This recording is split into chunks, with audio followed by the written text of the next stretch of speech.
ఈరోజు మనం ఆలోచించబోయే టైటిల్ సంఘ విస్తరణలో ఓ విశ్వాసి నీ బాధ్యత ఎంత. టైటిల్ ఏంటి? సంఘ విస్తరణలో ఓ విశ్వాసి నీ బాధ్యత ఎంత, లేదా నీ ఔదార్యం ఎంత. రాసుకుంటే టైటిల్ రాసుకోండి. సంఘ విస్తరణలో ఓ విశ్వాసి నీ ఔదార్యం ఎంత, లేదా నీ బాధ్యత ఎంత. ఈ టైటిల్ రాసుకోండి. ఎందుకంటే క్రీస్తులోనికి వచ్చిన మనం దేవుని రాజ్యములో చేర్చబడ్డాం. ఎక్కడ చేర్చబడ్డాం?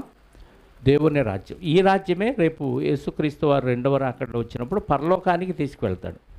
మనందరం ఈ భూమిని విడిచిన తర్వాత పరలోక రాజ్యంలో ప్రవేశించాలి అనే ఉద్దేశంతో ఇక్కడికి వచ్చాం తప్ప కాలక్షేపానికి కాదు.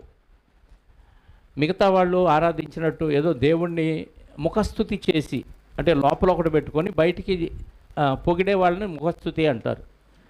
లోపల మన ఉద్దేశం ఒకటి పెట్టుకొని పైకి దేవుడిని వీరుడు శూరుడు అని పొగట్టడానికి మనం రాలేదు. నలుగురు దృష్టిలో భక్తుడు భక్తురాలు అనిపించుకోవటానికి మనం రాలేదు. ఈ లోకాన్ని విడిచిన తర్వాత పరలోకం చేరటానికి క్రీస్తే మార్గం అన్న విషయాన్ని ఎరిగి క్రీస్తు ద్వారా పరలోకం చేరటానికి మనం సంఘంలో చేర్చబడ్డాం. ఇది గుర్తుపెట్టుకుంటే ప్రతి క్రైస్తవుడికి సంఘములో బాధ్యతలు ఉన్నాయి. ప్రతి వివాహమైన భార్యాభర్తలకి కుటుంబ బాధ్యతలు ఎలాగుంటాయో సంఘములో చేర్చబడిన ప్రతి క్రైస్తవుడికి బాధ్యత ఉంది. బాధ్యతను మరచిన వాడు క్రైస్తవుడు కాదు. కుటుంబంలో బాధ్యతారాహిత్యంగా తిరుగుతుంటే వాళ్ళని ఏమంటారు చెప్పండి? కుటుంబంలో వాళ్ళకి ఒక బాధ్యత ఉంటే ఆ బాధ్యతను విడిచిపెట్టి, ఉదాహరణకు ఒక భర్త ఉన్నాడు. భర్త బాధ్యత సంపాదించి కుటుంబాన్ని పోషించడం. సంపాదించి కుటుంబాన్ని పోషించవలసిన భర్త బలాదూరుగా తిరుగుతుంటే వాడిని ఏమంటారు? బాధ్యతారాహిత్యం కలిగిన వాడు అంటారు, లేదా సోమరి అంటారు, లేదా స్వార్థపరుడు అంటారు. ఇంకా కఠినమైన మాటలు వద్దు. అలాగే భార్య బాధ్యత భార్యకు ఉంది.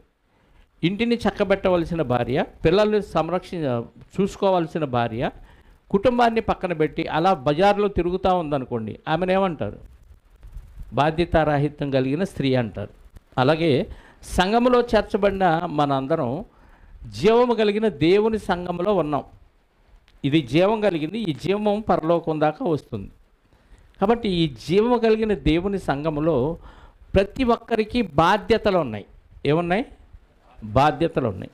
ఈ బాధ్యత మనకు పట్టదు. నేను చర్చికి రావటం వెళ్ళటం, ఏ పని నేను చేయను అంటే నువ్వు వేస్ట్ గాడివి, వేస్ట్ దానివి అని అర్థం.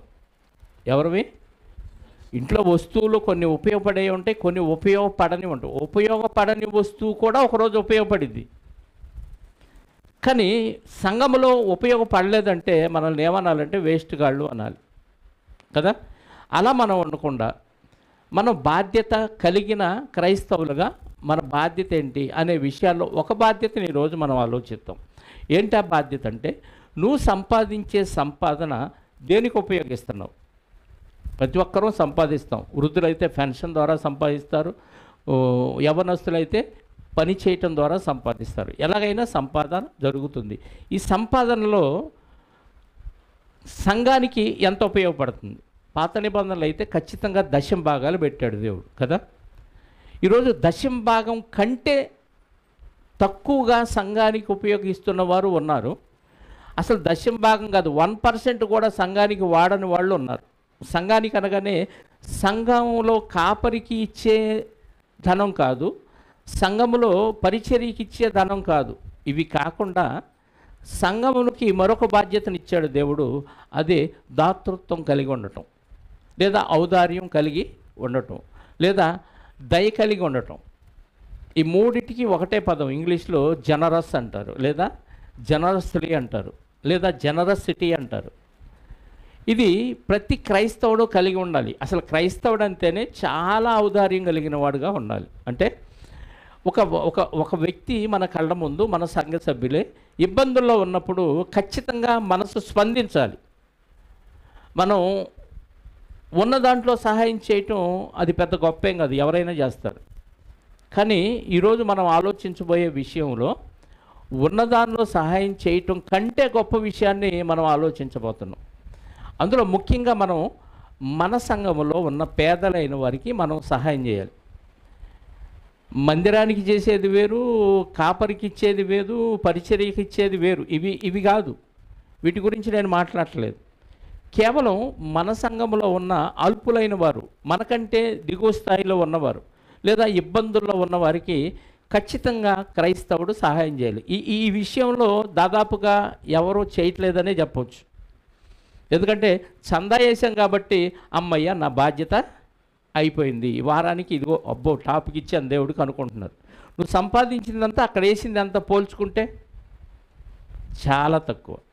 శాస్త్రులకి పరిచయులకి అంటే ధర్మశాస్త్రం కింద ఉన్న వాళ్ళకి దేవుడు విధించిన నీతి ఏంటంటే వాళ్ళు దశమ భాగం ఇవ్వాలి. ఏది చేసినా అందులో 10% ఇవ్వాలి.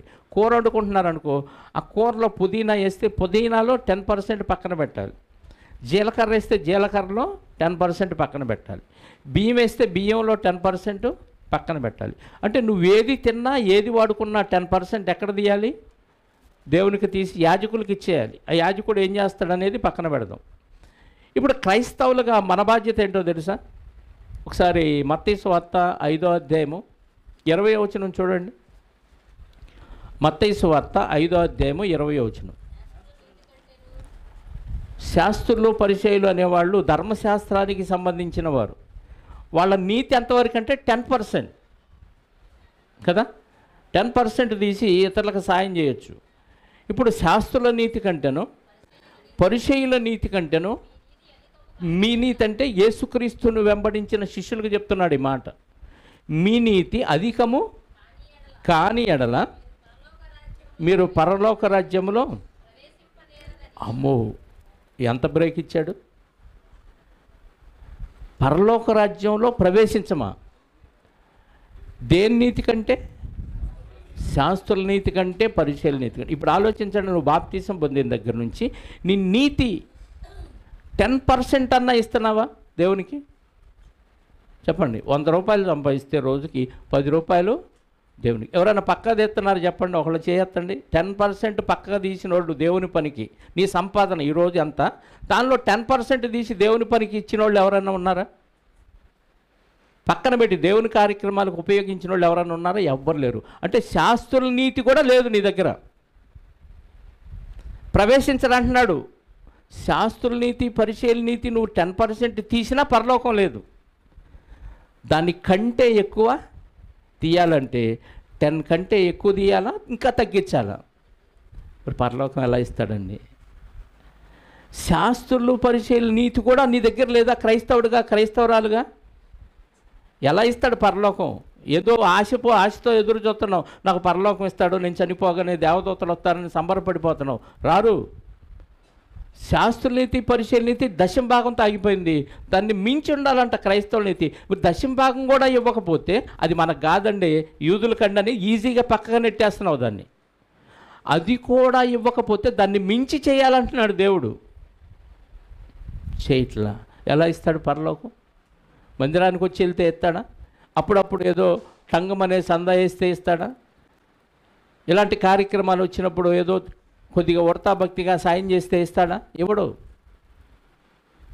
క్రైస్తవుడి నీతి అధికంగా ఉండాలంట శాస్త్రుల నీతి పరిచయుల నీతి కంటే. మరి ఎక్కడ ఉంది? శాస్త్రులు పరిచయుల నీతే లేదు మన దగ్గర.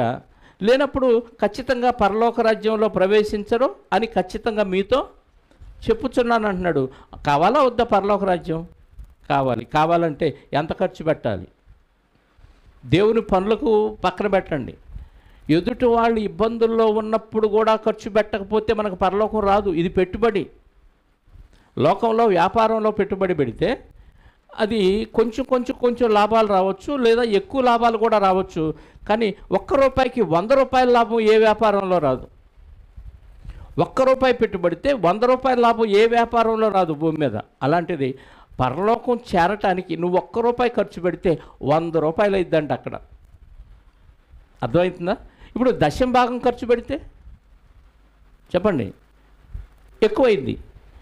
అది కూడా లేకపోతే పరలోకానికి నిన్ను పోనివ్వని ధనం ఏదైతే ఉందో అది నువ్వు ఆ ధనం వలన మోసపోయి పరలోక రాజ్యాన్నే కాలదన్నుకుంటున్నావని అర్థం. మత్తయి సువార్త 25వ అధ్యాయం.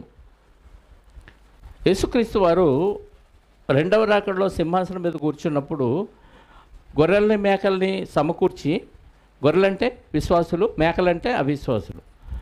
ఇప్పుడు గొర్రెలతో చెప్తున్నాడు, విశ్వాసులతో చెప్తున్నాడు. 35వ వచనం నుండి, 25వ అధ్యాయము 35వ వచనం నుండి, నేను ఆకలి గొంటిని మీరు నాకు, అంటే యేసుక్రీస్తు వారు ఆకలి కొంటే వీళ్ళు ఏం చేశారంట? భోజనం పెట్టారంట. రైట్. నేను దప్పికొంటే నాకు దాహం ఇచ్చారు. నేను పరదేశిని, అంటే వేరే ప్రాంతం నుంచి మీ దగ్గరకు వచ్చాను, దారిలో వెళ్తా మీ దగ్గరకు వచ్చాను, ఈరోజు ఇక్కడ ఉంటానంటే నాకు బస ఏర్పాటు చేశారు, నన్ను చేర్చుకుంటారు. బట్టలు లేకుండా వచ్చాడంట, బట్టలు ఇచ్చారంట. రోగంతో వచ్చాడంట, రోగిని పరామర్శించడానికి వచ్చామంట. చెరసాల్లో ఉన్నాడంట ప్రభు, చెరసాల్లో ఉంటే నా యొద్దకు వచ్చారు అని చెప్తున్నాడు. అప్పుడు ఇవన్నీ వాళ్ళకి అర్థం కాల. అసలు నువ్వు మా దగ్గరికి ఎప్పుడు వచ్చావు? ఆకలిగోని ఎప్పుడు వచ్చావు? దాహమయ్యి ఎప్పుడు వచ్చావు? బట్టలు లేకుండా ఎప్పుడు వచ్చావు? రోగివయ్యి ఎప్పుడు వచ్చావు? చెరసాల్లో ఉంటే మేము ఎప్పుడు నీ దగ్గరకు వచ్చామని విశ్వాసులు అడుగుతుంటే ప్రభువారు చెప్తున్న సమాధానం వినండి. ప్రభువా, మేము ఎప్పుడు నీవు ఆకలిగొని ఉండుట అయినను చూచి నీకు ఆహారం ఇచ్చితిమి, నీవు దప్పికొని ఉండుట చూచి నీకు దాహం ఇచ్చితిమి, ఎప్పుడు పరదేశి వై ఉండుట చూచి నిన్ను చేర్చుకొంటిమి, దిగమరివై ఉండుట చూచి నీకు బట్టలు ఇచ్చితిమి, ఎప్పుడు రోగివై ఉండుట అయినను చెరసాల్లో ఉండుట అయినను చూచి నీ యొద్దకు వచ్చితిమని ఆయనను అడిగెదరు. అప్పుడు అందుకు రాజు మిక్కిలి అల్పులైన ఈ నా సహోదరులలో ఒకరికి మీరు చేసితిరి గనుక, అంటే ప్రభువుకు డైరెక్ట్గా మనం ఏమీ చేయలేము. మరి ఎవరికి చేయమన్నాడు చెప్పండి? ఎవరికి చేయమన్నాడు? అల్పులైన సహోదరులు. ఎక్కడ ఉంటారు? అక్కడ ఉంటారా? ఇక్కడ ఉంటారా? చెప్పండి, ఎక్కడ ఉంటారు? మాట్లాడట్లా. భూమి మీద ఉంటారా? పరలోకంలో ఉంటారా? పరలోకంలో అల్పుడు అధికుడు కాదు. ఇక్కడ అల్పులైన ఈ నా సహోదరులు ఒకరికి మీరు చేశారు అంటున్నాడు. అంటే నీకంటే తక్కువ స్థాయిలో ఉన్నవాళ్ళు, నీకంటే ఒకవేళ ఎక్కువ స్థాయిలో ఉన్న వాళ్ళ అవసరాలు అయినప్పుడు, వాళ్ళకి ఇబ్బంది కలిగినప్పుడు మనం ఏం చేయాలి? సహాయం చేయాలి. అంటే బట్టలు లేకపోతే బట్టలు ఇవ్వాలి, ఆహారం లేకపోతే ఆహారం ఇవ్వాలి, మంచినీళ్ళు లేకపోతే మంచినీళ్ళు ఇవ్వాలి. వారు రోగి అయి ఉంటే హాస్పిటల్కి వెళ్ళి పరామర్శించాలి. వాళ్ళు దేవుని వాక్యం నిమిత్తం చెరసాల్లో ఉంటే వెళ్ళి పరామర్శించాలి. ఇవన్నీ ఏమన్నా చేశామా? ఎప్పుడైనా మీ కుటుంబ పరిస్థితి ఏంటి? నీకేమి ఇబ్బందులు ఉన్నాయి? ఎందుకు అవుతున్నాయి ఇబ్బందులు? ఇలాంటి విషయాలు ఏమన్నా మాట్లాడుకున్నారా? ఇద్దరు కలిస్తే మనం మాట్లాడుకునేదంటే ఆడు వేస్ట్ అండి, ఆమె వేస్ట్ అండి, ఏమెట్టండి, ఆయన ఎట్టండి, వాళ్ళ విమర్శలు నెగిటివ్ థాట్సే వెళ్ళిపోతాయి తప్ప వాళ్ళ ఆర్థిక పరిస్థితి ఏంటి, వాళ్ళకి ఏమి ఇబ్బంది ఉంది, వాళ్ళ కుటుంబం ఎలా జరుగుతుంది, ఇవన్నీ ఎప్పుడైనా మాట్లాడుకొని వాళ్ళకి సహాయం చేద్దామనే ఆలోచన ఎప్పుడైనా చేసి ఏకీపించారా? చెయ్యం. ఎక్కడికి ఇద్దరు విశ్వాసులు కలిస్తే మూడో వ్యక్తి గురించి విమర్శనాత్మకంగా మాట్లాడుకోవటమే తప్ప వాక్యాలు మాట్లాడుకొని ఈ వాక్యానుసారంగా నువ్వు ఉన్నావా, నేను ఉన్నానా అని ఒకళ్ళనొకళ్ళు ఓదార్చుకొని, లేదా లేకపోతే ఒకళ్ళనొకళ్ళు హెచ్చరించుకునే విషయాలు ఏమన్నా జరిగినాయా? అసలు ఒకవేళ జరిగితే నువ్వు ఉన్నావేంటి నన్ను అడుగుతున్నావు అని తగాదలు పెట్టుకుంటారు తప్ప అట్టాటి అడగొద్దు. డిస్కషన్ మాత్రం ఈ పాయింట్ ఏంటి, ఈ పాయింట్ ఏంటి అని చేస్తారు. ఏ పాయింట్లో డిస్కషన్ చేసుకుని నువ్వు ప్రవర్తించినప్పుడు వేస్ట్ కదా. ప్రవర్తిస్తే ఏది డిస్కషన్ చేసుకున్నావో ఈ విషయంలో లోతు ఇదన్నమాట, ఇలా నేను లేనే నువ్వు లేవే అని మాట్లాడుకోవాలి. మూడో వ్యక్తి గురించి ఎందుకు చెప్పండి? వాళ్ళు కూడా కలిసినప్పుడు నీ గురించే మాట్లాడతారు కదా. నువ్వు ఉన్నావా లేదా అది చూసుకోవాలి. ఇవన్నీ చూసుకోకపోగా చివరికి ఏం చేస్తామంటే వీళ్ళ గురించి కొనుక్కుంటూ మనం కూడా దేవునిలో ఎదగలేకపోతున్నాం. అందుకే ఏం చేయమన్నాడు? అల్పులైన ఈ నా సహోదరులు ఒకరికి మీరు చేసితిరి కనుక నాకు చేసితిరి. అంటే సంఘములో ఉన్న ఒక సభ్యురాలికి ఇబ్బందుల్లో ఉన్నప్పుడు మనం సహాయం చేస్తే ఎవరికి చేసినట్టు? మరి ఈ కార్యక్రమాలు ఎప్పుడన్నా చేపట్టినట్టు కనపడుతుందా? సంవత్సరానికి ఒకసారో రెండుసార్లు మహా అయితే చేసి ఉంటామేమో ఇప్పుడన్నా ప్రేరణ వచ్చి. నీకున్న సంపాదనలో, నీకున్న ధనములో అల్పులైన వారికి ఎప్పుడైనా హెల్ప్ చేసావా? హెల్ప్ చేసేటువంటి మళ్ళీ స్వార్థంతో ఈరోజు నేను చేశాను కాబట్టి రేపు వాడు చేయకపోతే కుదరదు అనకూడదు. మనం ఏమనుకుంటాం? ఆ రోజు నీకు చేశా, నేను పిలిస్తే రాలేదని తగాదాడతాం. ఇది ప్రేమతో జరిగించే కార్యక్రమాలు. దేవుడు చెప్పాడు కాబట్టి నేను చేశాను, అంతకు మించి అవతల నుంచి ప్రతిఫలాన్ని ఆశించకూడదు. దేవుళ్ళలో వాళ్ళు ఉండటానికి, దేవుడి నుంచి దూరంగా వెళ్లకుండా వాళ్ళని దేవుళ్ళలోనే ఎదిగే విధంగా తయారు చేయటానికి మన సంపాదనలో ఇతరులకు ఏం చేయాలి? పేదలైన వారికి, అల్పులైన ఈ నా సహోదరులో ఒకనికి మీరు చేశారు అంటున్నాడు. అంటే ఇలా చేస్తే ఎవరికి చేసినట్టు చెప్తున్నాడు? నాకు చేశారంటున్నాడు ప్రభువారు. అంటే డైరెక్ట్గా యేసుక్రీస్తు వారికి మీరు ఏం చేసినట్టు? చెప్పండి, ఏం చేసినట్టు? హెల్ప్ చేసినట్టు, సహాయం చేసినట్టు. ప్రభువుకే సహాయం చేసే అవకాశం దేవుడే మనకిచ్చాడు. ఎలా? ఇదిగో ఈ సంఘంలో ఉన్న అల్పులైన వారికి నువ్వు సహాయం చేయటం వల్ల. అందుకే సామెతల గ్రంథంలో ఒక మాట ఉంది. సామెతల గ్రంథం 19వ అధ్యాయము 17వ వచనం. సామెతల గ్రంథం 19వ అధ్యాయము 17వ వచనం. పేదలను కనికరించువాడు, అబ్బో ఎంత ధనవంతుడో. ఒక పేద వ్యక్తికి నువ్వు కనికరిస్తే, అతనికి హెల్ప్ చేస్తే ఎవరికి ఇచ్చినట్టు అప్పు? దేవుడు ఎగ్గొడతాడా? దేవుడు నోటు రాయడు. దేవుడు ఎక్కడ తిరిగి ఇస్తాడో ఈడో పక్కన పెడదాం. దేవుడికే సహాయం చేసే అవకాశం దేవుడు మనకిచ్చాడు. ఎలా అంటే ఒక పేద వ్యక్తికి. అసలు ఇది క్రైస్తవ్యం ఈరోజు ఇంత విస్తరించడానికి కారణం అదేనండి. ఇంగ్లాండ్ వాళ్ళు కానీ, బ్రిటిష్ వాళ్ళు కానీ దేవుడిని, ప్రభువుని తెలుసుకున్న వారు వారికి ఉన్న ధనాన్ని ఖర్చు పెట్టి, వాళ్ళ శరీరాలను త్యాగం చేసి, కుటుంబాలను విడిచిపెట్టి దేశాలు, మన ఒక్క భారతదేశమే కాదు, ప్రపంచ దేశాలన్నీ తిరిగి పేదలకు సహాయం చేశారు. ఈ మాటలను బట్టే పేదలకు సహాయం చేశారు. ఎలా? అందరూ దేవుని పిల్లలే. ఆ దేవుని పిల్లలకు మనం సహాయం చేసి వాక్యం చెబితే వాళ్ళు కూడా దేవునిలోకి వస్తారు. దేవునిలోకి రావటానికి వాళ్ళు సహాయం చేశారు. కొందరైతే దేవునిలోకి వచ్చిన వాళ్ళకే సహాయం చేశారు. అలా సహాయం చేయటం వల్ల సంఘం పెరిగిద్దా తరిగిద్దా? చెప్పాలి. కొంతమంది స్వార్థపరులు ఉండవచ్చు, కేవలం సహాయం కోసమే సంఘంలో ఉండవచ్చు. దుర్మార్గులు ఉంటారు. అక్కడికి వెళ్తే మనకి బో జరిగిద్ది, అక్కడికి వెళ్తే మనకి ఏదో ఒకటి వాళ్ళు హెల్ప్ చేస్తారు. పొద్దున ఒక ఆవిడ వచ్చింది, ఉప్పలపడి, ఎక్కడి నుంచో వచ్చింది తెలియదు, ఏ ఊరో ఏంటో తెలియదు. వచ్చి రాని చదువుతో ఒక లెటర్ రాసి ఇచ్చింది. మా ఆయనకి క్యాన్సరు, హాస్పిటల్లో ఉన్నాడు, నాకు 2 కూతుళ్ళు, దిక్కులేని వాళ్ళం, ఏ పూటకు ఆ పూట గడవట్లేదు, ఒక పూట గడిస్తే ఒక పూట గడవదు, మాకు సహాయం చేయండి అని వచ్చింది. నమ్మాలా నమ్మకూడదా? చెప్పాలి. నమ్మొచ్చా నమ్మకూడదా? ఏం మాట్లాడరు? అన్నీ నిజాలేనా? అబద్ధాలు చెప్పి సంఘాల్లో అడుక్కునే వాళ్ళు ఉన్నారా? పాస్టర్లు అడుక్కుంటున్నారు, వీళ్ళు అడుక్కోవటం గొప్ప ఉంది కదా. దేవుడి పేరు చెప్పి అడుక్కుంటున్నారు. దేవుని పిల్లలు అయితే ఏం చేస్తారు? దాతృత్వం కలిగి సహాయం చేస్తారనే విషయం ఆమెకు అర్థమైంది.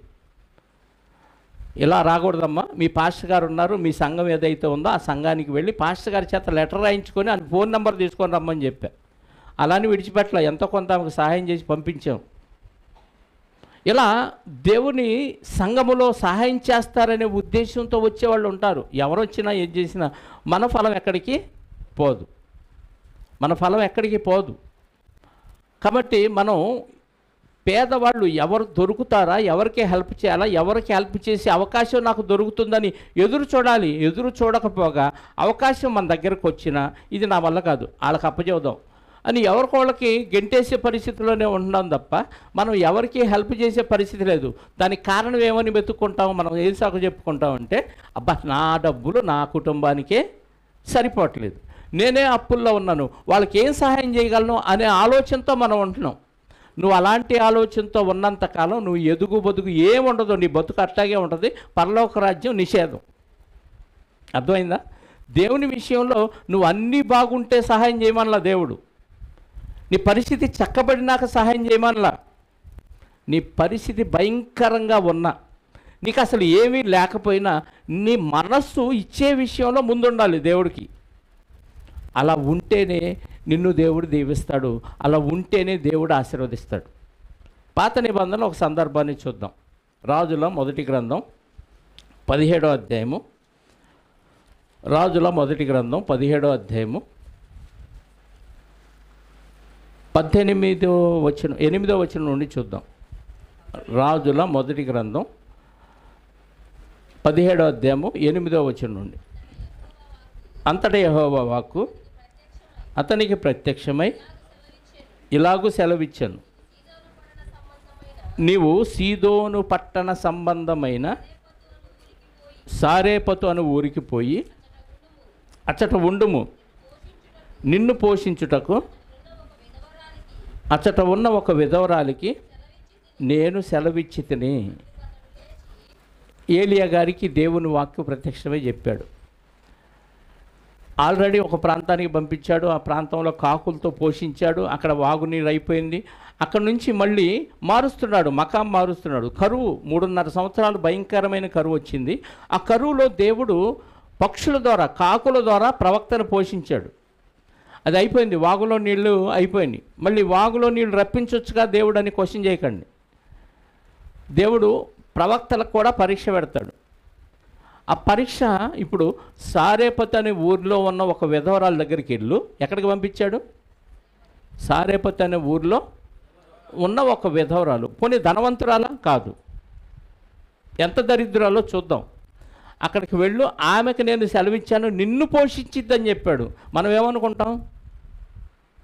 పాస్టర్ గారిని పోషించే సామర్థ్యం ఎవరికి ఉంటుంది? ధనవంతులుగా, దరిద్రులుగా? ఒక పేద కుటుంబానికి పంపించి వీళ్ళు నేను పోషిస్తారు పాస్టర్ గారు, వాళ్ళ ఇంట్లోనే ఉండి నువ్వు పరిచర్య చేసుకో అన్నాడు అనుకో నాతో. నేనేమంటాను? ఇదేంటి ప్రభా, మరి పూరి గుడిసెలు అద్దెకుంటున్నారు, వాళ్ళకే తినడానికి తిండి లేదు, అలాంటి ఇంటికి పంపిస్తావు కత్తి, గొప్పోళ్ళు ఉన్నారు కదా వాళ్ళ ఇంటికి పంపించవచ్చు కదా అని అడుగుతానేమో నేను. కానీ ఏలియా గారు అలా అడగలేదు. దేవుడు చెప్పాడు, వెళ్ళిపోయాడు అంతే. వెళ్ళి అక్కడ ఉన్నాడు ఒక చోట. ఎక్కడున్నాడు? 10వ వచనం. అతడు లేచి సారేపొతునకు పోయి పట్టణపు గవిని వద్దకు రాగా ఒక విధవరాలు అచ్చట కట్టెలు ఏరుచుండుట చూచి ఆమెను పిలిచి, తాగుటకై పాత్రలో కొంచెం నీళ్లు నాకు తీసుకొని రమ్మని వేడుకొనెను. అమ్మ ఎవరు చదవద్దు, నేనే చదువుతాను. నేను చదువుతున్నప్పుడు మీరు ఆపేయండి. అర్థమైందా? సారేపత్ ఊరికి వెళ్ళి ఊరి గవిని దగ్గర కూర్చున్నాడు. అప్పుడు ఒక ఆవిడ వచ్చింది, అక్కడ పుల్లలు ఏరుతుంది. మనలాగా స్టవ్లు లేవుగా రోజుల్లో కదా, కరెంటు స్టవ్లు లేవు, గ్యాస్ స్టవ్లు లేవు, కట్టెలతో మంట వేసుకొని చేసుకోవాలి. ఒక ఆవిడ వచ్చి అక్కడ పుల్లలు ఏరుతుందంట. అప్పుడు ఆమెని పిలిచి, అమ్మే తాగుటకై నాకు కొంచెం నీళ్లు పాత్రలో తీసుకొని రమ్మని ఆమెను వేడుకున్నాడు. అప్పుడు ఆమె ఓకే అని నీళ్లు తేవచ్చుండగా, నీళ్లు తీసుకురావటానికి అలా వెడుతుందో లేదో మళ్ళీ ఇంకొక కోరిక కోరాడు. ఆమె నీళ్లు తేవబోచుండగా అతడు ఆమెను మరలా పిలిచి, అలా వెళుతుంది నీళ్లు తేవటానికి మళ్ళీ వెనక్కి పిలిచాడు. పిలిచి, నాకు ఒక రొట్టె ముక్కను నీ చేతితో తీసుకొని రమ్మని చెప్పాను, నీళ్లు మాత్రమే కాదు రొట్టె ముక్క కూడా తీసుకొని రా అని అంటే, ఆమె తనకున్న దౌర్భాగ్యపు పరిస్థితిని బట్టి ఆ ప్రవక్తతో మాట్లాడుతుంది. ఆమె నీళ్లు తేబోచుండగా అతడు ఆమెను మరలా పిలిచి, నాకు ఒక రొట్టె ముక్కను తీసుకొని నీ చేతితో తీసుకొని రమ్మని చెప్పాను.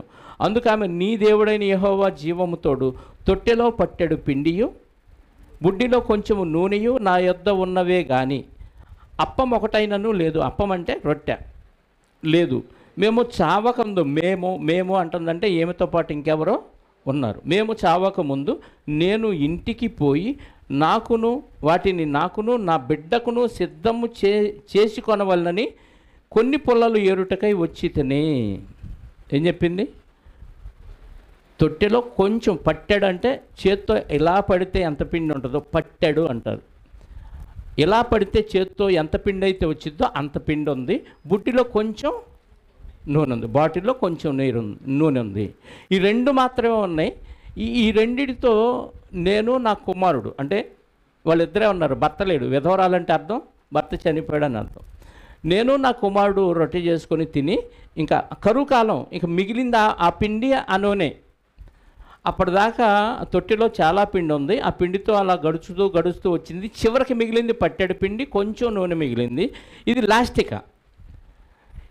ఈ పిండితో రొట్టె చేసుకొని ఆ నూనెతో వండుకొని నేను నా కొడుకు తిని హ్యాపీగా ఉందాం. ఇక ఆ శక్తితో కొంతకాలం బతుకుతారు, ఇక చనిపోతారు. ఇక లేదు, ఎవరు పెట్టేవాళ్ళు లేరు. కరువులో ఇక తిండి ఆకలితో అలమటించి అలా చనిపోవటం. మేము చావకముందు ఆ రొట్టె చేసుకొని నేను నా కుమారుడు తిని చనిపోదాం అనుకుంటున్నాం అని చెప్పింది. అంటే ఆత్మహత్య చేసుకుందాం అని కాదు అక్కడ ఉద్దేశం. అంటే ఈ తిండి అయిపోతే ఇక మాకు తిండి లేదు, ఆకలితో అలా చనిపోతాం అని ప్రవక్తకు చెప్పింది. అప్పుడు ఏమనాలి? అమ్మో ఇలా ఉందా నీ పరిస్థితి, ఎంత దయనీయమైన పరిస్థితి అమ్మా అని అనాలి ప్రవక్త. ఆయన ఏమన్నాడు తెలుసా? 13వ వచనం. అప్పుడు ఏలియా ఆమెతో ఇట్లా, నేను భయపడవద్దు, పోయి నీవు చెప్పినట్లు చేయుము. అయితే అందులో నాకు ఒక చిన్న అప్పము మొదట చేసి నా యొద్దకు తీసుకొని రమ్ము, తరువాత నీకును నీ బిడ్డకును అప్పములు చేసుకొనుము. ఏం చెప్పాడు? అందులోనే నాకు ఒక రొట్టె తీసుకొచ్చి ఇచ్చి తర్వాత నువ్వు వెళ్ళి నీకు నీ కొడుక్కి చేసుకో అన్నాడు. ఇప్పుడు మనమైతే ఆ స్టేజ్లో ఏమంటాం? తినటానికి తికాణా లేదు కానీ మీసాలకి అంటావా? మాకే సరిపోదు కదా, నాకు నా కొడుక్కే సరిపోదు, మళ్ళీ నీకు కూడా ఇవ్వాలా? నీ దగ్గర 100 రూపాయలు ఉంది, నాకు ఒక 90 రూపాయలు ఇచ్చి 10 రూపాయలతో నువ్వు బతుకు అన్నాను అనుకో, నేను ఏమంటారు మీరు? అంటారా? చేసుకుంటారా? ఈ పాస్టర్ గారు డబ్బు మనిషి, ఈ పాస్టర్ గారు బతకనీయడం మన సొమ్మంతా లాగేసుకుంటాడు అనుకుంటారు. మీకే లేదు తిండి, అలాంటప్పుడు నాకు కూడా పెట్టమంటే ఎదులే మనం తినే 4 మెతుకుల్లో ఒక ముద్దేద్దాం అనిపించదు సహజంగా మనిషికి. ఏమనిపించింది? ఎంత స్వార్థం పాస్టర్ గారు, మనకే తికాణా లేకపోతే మళ్ళీ మన ఇంటికి వస్తాడా? చుట్టాలు వస్తేనే తట్టుకోలేం మనం, 2 రోజులు ఉంటే అసలు తట్టుకోలేం, 3వ రోజు ఎలా గింటేద్దామని చూస్తాం. ఇంకా భక్తులు వస్తే భోజనాలు పెట్టలేక కూడికలు మానేసిన వాళ్ళు చాలామంది ఉన్నారు మన మధ్య కదా. అదేమంటే భోజనం ఖర్చు కదా, మరి అంత ఖర్చు పెట్టి మనం ప్రార్థనలు పెడతామని మానేసిన వాళ్ళు ఉన్నారు. నువ్వు పెట్టే కొద్దీ నీకు దేవుడి ఆశీర్వాదం పెరుగుతూ ఉంటుంది. ఆ సీక్రెట్ అర్థం కావట్లా. దేవుని పిల్లలకు నువ్వేది చేసినా దేవుడు అస్సలు మర్చిపోడు. గిన్నెడు చన్నీళ్ళు ఇస్తేనే ఫలితం పోదన్నాడు. గిన్నెడు చన్నీళ్ళకే ఫలితం పోదంటే దానికి మించి నువ్వు దేవుని పిల్లలకు సేవ చేస్తే ఏమైద్ది? పెరుగుతానే ఉంటుంది, నీకేమి తక్కువ కాదు. అందుకు ఆ ప్రవక్త ఏం చెప్పాడు తెలుసా? నువ్వు అందులోనే నాకు ఒక చిన్న అప్పం చేసుకొచ్చి మొదట నాకు ఇచ్చి తర్వాత నువ్వు నీ కుమారుడు చేసుకొని తినేయండి అన్నాడు. కానీ ఆ మహానుభావురాలు ఒక్క మాట కూడా మాట్లాడకుండా వెళ్ళిపోయింది. దానికి ముందు ఏం చెప్పాడంటే 14వ వచనం, భూమి మీద యెహోవా వర్షము కురిపించే వరకు ఆ తొట్టిలో ఉన్న పిండి తక్కువ కాదు, బుడ్డిలో ఉన్న నూనె అయిపోదని ఇశ్రాయేలు దేవుడైన యెహోవా సెలవిచ్చి ఉన్నాడు అనెను. ఎవరు చెప్పారంట? దేవుడు చెప్పాడు. అంటే ఇది ప్రవక్త మాట కాదు, దేవుడు చెప్పిన మాట ఆమెకు చెప్పాడు. ఇప్పుడు ఆమె దాన్ని నమ్మాలా వద్దా? చెప్పండి, నమ్మాలా వద్దా? దేవుడు చెప్పాడు నీ ఆస్తి నాకు రాసి అన్నాను నేను. ఇప్పుడు మీరు నమ్మాలా వద్దా? తరిం కొడతారు నన్ను కదా. దేవుడు చెప్పాడా నీకు? ఎలా చెప్పాడు? ఆస్తులు తీసుకోమన్నాడా దేవుడు? ఎక్కడన్నా రాసి ఉందా చెప్పండి అంటారు. చెబుతానే, కానీ అలాంటి విషయాలు మనకు నచ్చవు. మందిరం నిర్మాణం కొరకు స్థలం కొనాలి అంటే దాతృత్వం కలిగి ఎంతమంది దానిలో ఎన్నేసారు? ఇంతవరకు ఏమి మొదలుపెట్టిన వాళ్ళు లేరు. ఏదో అక్కడక్కడ అల్ప విశ్వాసులు వేసి ఉంటారు. మహావిశ్వాసులు మహాజ్ఞానం తెలిసిన వాళ్ళు ఎవరో దానిలో చేసి ఉంటారు బహుశా, నాకు తెలుసు ఆ సంగతి. ఏదో వాక్యం సరిగ్గా తెలియని వాళ్ళే, భక్తి తక్కువగా ఉన్న వాళ్ళే దాతృత్వం కలిగి ఉంటారు. మహాభక్తి కలిగిన వాళ్ళు అస్సలు రూపాయి తీయరు, పిసినారోళ్ళు అయిపోతారు. నేను చాలా సంఘాలు చూశాను కదా. జ్ఞానం పెరిగే కొద్దీ క్రియలు తగ్గిపోతున్నాయి. జ్ఞానం తక్కువగా ఉండి దేవుడు భక్తి పాస్టర్ గారు చెప్పింది వినండి అనే స్థాయిలో వాక్యాన్ని చెప్పి నడిపించాడు అనుకో కాపరి. అసలు పాస్టర్ గారు ఏది చెబితే అదే వేదం. నువ్వు ఇది చెయ్యొద్దు అంటే మానేస్తారు, చేయమంటేనే చేస్తారు. కానీ జ్ఞానం ఎక్కువైన సంఘంలో అది అలా ఎందుకు చేయాలి, ఇది ఎలా ఎందుకు చేయాలి? పీసు బిగుతూ ఉంటాడు. కోడిగుడ్డు మీద వెంట్రుకలు బిగుతారు. కోడిగుడ్డుకి వెంట్రుకలు ఉంటాయా? కానీ పెడతారు, పీకుతారు వీళ్ళు. అలాంటి టైపు. ఏం చెప్పాడు దేవుడు సారెపతి విధవరాలకి ప్రవక్త గారి ద్వారా? భూమి మీద దేవుడు వర్షం కురిపించే వరకు, అంటే పంట చేతికొచ్చే వరకు దేవుడు వర్షం కురిపించాలి, పంట పండాలి, పంట చేతికొచ్చి కరువు పోయే వరకు నీ తొట్టిలో ఆ తొట్టిలో ఉన్న పిండి తక్కువ కాదు, బుడ్డిలో ఉన్న నూనె అయిపోదని ఇశ్రాయేలు దేవుడైన యెహోవా సెలవిచ్చున్నాడు నేను. అంతటా ఆమె వెళ్ళి ఏలీయా చెప్పిన మాట చొప్పున చేయగా అతడు ఆమెయు ఆ ఇంటి వారును అనేక దినములు భోజనము చేయుచు వచ్చిరి. నమ్మిందా నమ్మలేదా? నమ్మింది. మనం ఆ పరిస్థితిలో ఉంటే చెప్పండి, స్థలం కొనాలి, మందిరం కట్టాలి, నీకెంత ఉందో నీ దగ్గర? ఏడుందండి, నాకు లేదు, ఏమి ఉన్నా వాళ్ళ పేరు మీద ఉంది, అది నాది కాదు. రేపు పోయే రోగం వచ్చి హాస్పిటల్లో చేరి ₹1,00,00,000 ఖర్చు అవుతుంది అన్నాడు అనుకో, పోతే పోయానులే, కోటి ఎందుకు, అది పిల్లలకు ఉంటుందిలే, ఉపయోగించండి అంటావు. బతకటానికి కూడా ఇష్టపడవు అప్పుడు. ఎందుకు ఆ బతుకెందుకు చెప్పండి? నమ్మని వారి బతుకు కంటే నమ్మిన వారి బతుకుతే అధ్వాన్నంగా ఉంది దేవుడికి ఇచ్చే విషయంలో. దేవుడు చెప్పాడు చేయాలంతే. ఇశ్రాయేలు దేవుడని యెహోవా సెలవిచ్చి ఉన్నాడు అనగానే నోరు మూసుకుంది, వెళ్ళిపోయింది. మొదట ఒక అప్పం చేసుకొచ్చి ఇచ్చింది, తర్వాత ఆయన తిన్నాడు, వెళ్ళి తనకి తన కుమారుడికి చేసింది. దేవుని యందు విశ్వాసం ఉంచింది. ఉండి చేసిందా లేకుండా చేసిందా? అంటే దేవుని మాట వినటానికి నీ దగ్గర ఏది ఉంటే దాంతోనే నువ్వు ప్రారంభించు. నా దగ్గర అన్నీ సమృద్ధిగా వచ్చినప్పుడు చేస్తాను, నా కరువులన్నీ తీరిపోయినాక అప్పుడు ప్రారంభిస్తాను అనుకుంటే అవివేకం, అది బుద్ధిహీనత. అది వాక్యాన్ని నమ్మినట్టు కాదు, వాక్యానుసారంగా నడిచినట్టు కాదు, పరలోకం నిషేధం అలాంటి ఆలోచనలు చేస్తే. సారెపతు విధవరాలు ఏమీ లేదు, ఉంది కొంచెమే, ఆ కొంచెంలో నాకు ఒకటి చేయమంటే ఎవరికైనా మనసు ఒప్పదండి. నా బిడ్డకు చాలదు, ఆడు తిన్నాక మిగిలితే నేను తిందాం అనుకుంటుంది తల్లి ఎవరైనా కదా. బిడ్డ తృప్తిగా ఉంటే చాలు, నా కడుపుకి నిండకపోయినా పర్లేదు అనుకుంటుంది. ఆడు తినగా మిగిలింది ఏది ఉంటే నేను తిందాం అనుకుంటుంది. కానీ అందులోనే నాకు ఒక అప్పం చేసుకురమ్మన్నాడు ప్రవక్త. దేవుని మాట మీద విశ్వాసం ఉంచి పెడదాం. తిండి వలన బతకడు మనిషి, దేవుని నోట నుంచి వచ్చి మాట వలన బతుకుతాడు. ఇప్పుడు నేను మీతో చెప్తున్నాను, నువ్వు దేవుడికి ఇవ్వు, దేవుడు నిన్ను ఆశీర్వదిస్తాడు, నీకేమి కొదువు లేకుండా చేస్తాడని దేవుని మాటను బట్టి మీతో చెప్తే ఎంతమంది విశ్వసించి నీ దగ్గర ఉన్నది దేవుని పని కేటాయిస్తారు? ఆయన అంతే చెబుతాడు, మనం ఇంతే ఉందాం అనుకుంటారు తప్ప ఆ దేవుని మాటకు లోబడి మనం ప్రవర్తించం. అలా ప్రవర్తించిన వాళ్ళు జీవితాలు బాగుపడ్డాయి. కరువు కాలంలో ఎంతోమంది ఆకలితో చనిపోయిన దినాల్లో ఆ కుటుంబం ఎలా పోషించబడింది? ప్రవక్త బతికాడు, ఆ విధవరాలి కుమారుడు కూడా కరువు దినాలన్నీ సమృద్ధిగా ఉన్నారు. ఎలా వచ్చిందంటే అదే అద్భుత కార్యం. తొట్టిలో ఉన్న పిండి అయిపోలేదు, బుడ్డిలో ఉన్న నూనె అయిపోలేదంట. అంటే దేవుని మాటకు విలువిచ్చి ఇది పెట్టి నేను చనిపోయినా పర్వాలేదు, దేవుని మాటను నేను పాటించిన దాన్ని అవుతాను అనుకుంది.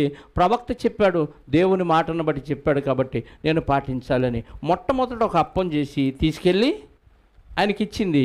వెంటనే కరువు అయిపోయే వరకు ఆ పిండి తీస్తూ ఉంది, రొట్టెలు చేస్తూ ఉంది, అయిపోవట్లేదు, మళ్ళీ ఉత్పత్తి అవుతానే ఉంది. నూనెలో బుడ్డి అయిపోవట్లేదు, మళ్ళీ ఉత్పత్తి అవుతానే ఉంది. అంటే దేవుని మాటకి ఎంత విలువిచ్చిందో చూడండి, దానివల్ల ఎంత ఆశీర్వాదం ఆమె పొందిందో మనకు అర్థమవుతుంది. సామెతల గ్రంథం 22వ అధ్యాయం 9వ వచనం చూడండి.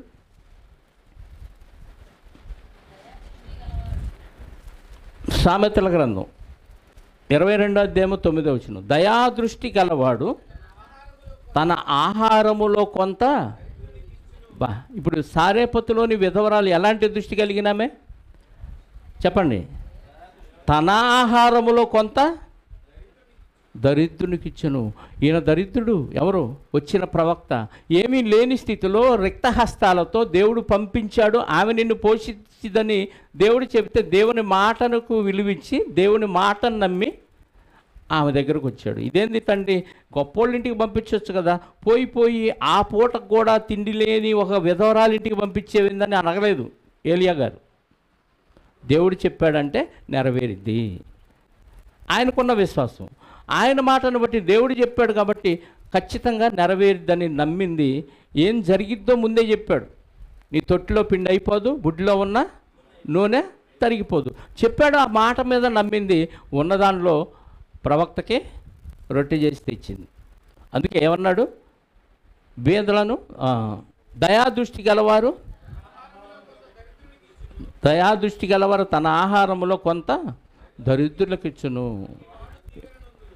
తర్వాత దీవెన నొందింది. అక్షర సత్యం. ఆ వాక్యంలో ఏదైతే రాయబడిందో అది సారేపతులోని విధవరాల విషయంలో నెరవేరింది. ఇన్ని విషయాలు దేవుడు రాయిస్తున్నాడు మనకి. ఎందుకు? విని సంకల కొట్టుకొని వెళ్ళిపోవటానికి కాదు, విని పాటించటానికి రాయించాడు. ఇక కొత్త నిబంధనకు వస్తే ఎఫ్ఎస్సి సంఘంలో ఒక కార్యం జరిగింది. ఎఫ్ఎస్సి సంఘంలో ఒక దొంగ ఉన్నాడు. 4వ అధ్యాయము 28వ వచనం.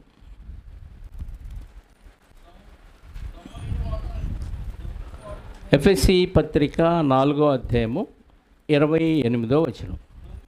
దొంగిలివాడు ఇక మీద దొంగిలిక అక్కరగలవానికి పంచిపెట్టుటకు వీలు కలుగు నిమిత్తము తన చేతులతో మంచి పని చేయుచు కష్టపడవలెను. ఇప్పుడు సంఘములో ఎవరున్నారు? దొంగ ఉన్నాడు. సంఘములో ఎవరున్నాడు? బయట ఉంటే చెప్పులు వేసుకెళ్ళిపోతాడు. ఎవరిదన్నా బ్యాగ్ మర్చిపోతే మెల్లిగా తీసుకొని సంకలో పెట్టేసుకుంటాడు. ఏదన్నా వస్తువులు పోయినా, వాటర్ బాటిల్స్ పోయినా, చివరికి ఒక పూట తింటే అరిగిపోయిన తిండి విషయంలో కూడా దొంగతనం చేసుకెళ్ళేవాళ్ళు ఉన్నారు. తిండి దొంగలు, మంచినీళ్ళ దొంగలు, వాటర్ బాటిల్స్ దొంగలు, వస్తువుల దొంగలు, ఇలా సంఘములో దొంగ ఉన్నాడంట. ఎఫ్ఎస్సి సంఘంలో ఆడు చెప్తున్నాడు పౌలు గారు, దొంగలించే దొంగతనం చేసేవాడు ఏం చేయాలంటే ఇక మీదట ఆ దొంగతనం మానేసి అక్కరగలవానికి పంచిపెట్టుటకు వీలు కలుగు నిమిత్తము తన చేతులతో మంచి పని చేయుచు కష్టపడాలి. దొంగకి ఏం చెప్తున్నాడు? కష్టపడాలి అంటున్నాడు. ఏ పని చేసి? మంచి పని చేసి కష్టపడి ఆ డబ్బు ఏం చేయాలంట? అక్కరగలిగిన వానికి పంచిపెట్టడానికి వీడు దొంగతనం మానేయాలి. నంబర్ 1, కష్టపడి మంచి పని చేయాలి. అడ్డదిడ్డంగా సంపాదించడం కాదు, మోసాలు చేసి ఏటు నువ్వు దొంగవే కాబట్టి దొంగతనం చేసుకొచ్చి సంఘంలో అక్కరగలవానికి పంచిపెట్టు అంటలేదు. దొంగని మార్చడానికి ఎంత మంచి ప్లాన్ వేశాడు తెలుసా పౌలు గారు? దొంగ చేతికి తాళాలు ఇచ్చాడు. నువ్వు ఇక నుంచి సంఘములో ఎవరెవరికి ఏ అక్కర్లు ఉన్నాయో చూడు. పలానోళ్ళకి పలానా అవసరం ఉంది. ఆ అవసరం ఎలా తీరిద్ది? నువ్వు సంపాదించి తీసుకొచ్చి వాళ్ళ అవసరం తీర్చు అంటే. దొంగని ఎలా మార్చాడంటే, అరే నువ్వు దొంగవరా, దౌర్భాగ్యుడురా, దిక్కుమాలినోడురా, ఏం పాడు పనిరా, యధవా, పోలీసులకు పట్టిస్తా అనలేదు. దొంగకి సంఘములో ఉన్న పరిస్థితులు అవగాహన అయ్యే విధంగా ఎవరెవరికి ఏమేమి అవసరాలు ఉన్నాయో ముందు ఎంక్వైరీ చేసినప్పుడు ఒక్కొక్కళ్ళ దీనగాథలన్నీ వింటారుగా. దొంగ ఒక్కొక్కళ్ళ పరిస్థితి విచారించినప్పుడు మా ఇంటి పరిస్థితి ఎలా ఉంది, మా అమ్మాయి పరిస్థితి ఎలా ఉంది, మా ఆయన పరిస్థితి ఎలా ఉంది, మా ఆవిడ పరిస్థితి, ఇవన్నీ చెబుతున్నప్పుడు వాడికి ఏమైపించిద్ది చెప్పండి? ఏమనిపించిద్ది? ఇన్ని సమస్యలు సంఘంలో ఉంటే వీళ్ళ దగ్గర నేను ఇప్పుడు దాకా దొంగతనం చేసింది అనిపించిద్దా లేదా? మార్పు వచ్చిద్దా? అంటే ఒక దొంగ మారటానికి ఎంత మంచి ప్లాన్ వేసాడు చూడండి పౌలు గారు పరిశుద్ధాత్మని సహాయంతో. ఒక దొంగ మారాలి. ఎలా మారతాడు? తిడితే మారడు, శిక్షిస్తే మారడు. ఈరోజు పోలీసులు ఎంతోమంది శిక్షిస్తున్నారు. ఎవడన్నా మారి బయటకు వస్తున్నాడా? మళ్ళీ వస్తున్నాడు, మళ్ళీ నేరం చేస్తున్నాడు, మళ్ళీ వెళ్ళిపోతున్నాడు. ఏముందరా 4 రోజులు ఉంటాం, అత్తారింటో మళ్ళీ వచ్చేస్తాం అంటున్నాడు. ఇది అత్తారిల్లు అయిపోయింది పోలీస్ స్టేషన్, జైలు. కానీ దొంగను మార్చడానికి పౌలు గారు ఏం చేశాడు? దొంగ చేతికి తాళాలు ఇచ్చాడు. సంఘంలో ఎవరెవరికి ఏం అవసరాలు ఉన్నాయో విచారించు. పలానోళ్ళకి పలానా అవసరం, పలానోళ్ళకి పలానా అవసరం. ఇప్పుడు ఆ అవసరాలు తీర్చడానికి బయటికి వెళ్ళి దొంగతనాలు చేసి, మోసాలు చేసి, సంపాదించుకొని తీసుకొచ్చి వాళ్ళ అవసరాలు తీర్చమన్నా. వాళ్ళ అవసరాలు నువ్వు తీర్చడానికి నువ్వు మంచి పని చేసి కష్టపడు. ఆ సంపాదన తెచ్చి వీళ్ళ అవసరాలు తీర్చు. ఇప్పుడు దొంగ బరుస్తూ బతుకేమైపోద్ది చెప్పండి? మారిద్దా? ఖచ్చితంగా మారిద్ది. ఇటు దొంగలో పరివర్తన వస్తుంది. ఒక దొంగని మంచివాడిగా మార్చి మంచివాడి ద్వారా మంచి పని చేయించి సంఘానికి ఇబ్బందుల్లో ఉన్న వారికి ఈ సహాయం చేసే తత్వాన్ని అతనిలో చొప్పించాడు పౌలు గారు. దొంగే మారి ఇతరులకి అక్కరగలవానికి పంచి పెడతంటే మరి దొరల్లాగా ఉంటున్న మనం చేయకపోతే దొంగలకే దొంగ గజ దొంగలం అయిపోతాం.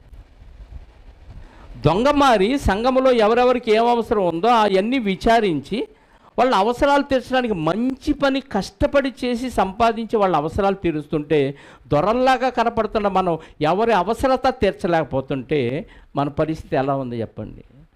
దొంగ కంటే హీనులమా? దొంగ కంటే దౌర్భాగ్యులమా? దొంగల కంటే గజ దొంగలమా? పోల్చుకోండి, ఎవరికి వాళ్ళు పోల్చేసుకోండి.